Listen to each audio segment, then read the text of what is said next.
नियमों के उल्लंघन के आरोप में राघव चड्ढा राज्यसभा से निलंबित। आप सांसद राघव चड्ढा, जिन पर 5 राज्यसभा सांसदों का नाम चयन समिति में शामिल करने से पहले उनकी सहमति नहीं लेने का आरोप था, को शुक्रवार को संसद के उच्च सदन से निलंबित कर दिया गया है, जब तक कि उनके खिलाफ मामले की जांच कर रही विशेषाधिकार समिति अपनी रिपोर्ट नहीं सौंप देती। प्रतिवेदन। निलंबन का प्रस्ताव पीयूष गोयल ने पेश किया और कहा कि राघव चड्ढा की कार्रवाई अनैतिक थी। गोयल ने चड्ढा पर विशेषाधिकार हनन का आरोप लगाते हुए कहा कि चड्ढा का आचरण अप्रत्याशित और एक संसद सदस्य के लिए अशोभनीय था।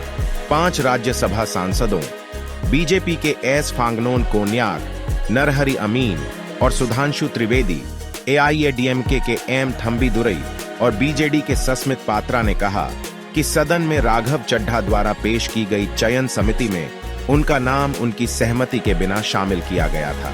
राघव चड्ढा ने आरोपों का खंडन किया और कहा कि एक सांसद किसी भी समिति के गठन के लिए नाम प्रस्तावित कर सकता है और जिस व्यक्ति का नाम प्रस्तावित किया गया है उसके न तो हस्ताक्षर की आवश्यकता है और न ही लिखित सहमति की। मान लीजिए कि मैं एक जन्मदिन की पार्टी आयोजित करता हूं और 10 लोगों को आमंत्रित करता हूं। उनमें से 8 आते हैं और 2 मेरा निमंत्रण स्वीकार नहीं करते हैं। इसके बजाय वे मुझ पर आरोप लगाते हैं, तुमने हमें अपने जन्मदिन पर आमंत्रित करने की हिम्मत कैसे की? यही हुआ।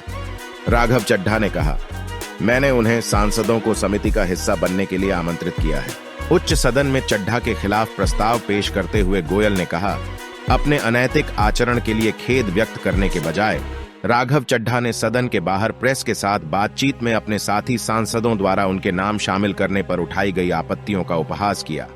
इस मुद्दे पर राघव चड्ढा के बाद के ट्वीट का जिक्र करते हुए गोयल ने कहा कि यह एक सांसद के लिए अशोभनीय है।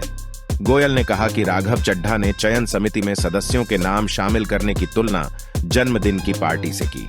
गोयल ने कहा, राघव चड्ढा ने यह भी कहा कि उनके सहयोगी संजय सिंह को सवाल पूछने के कारण निलंबित किया गया था, यह अच्छी तरह से जानते हुए भी कि संजय सिंह को अनियंत्रित व्यवहार के कारण निलंबित किया गया था।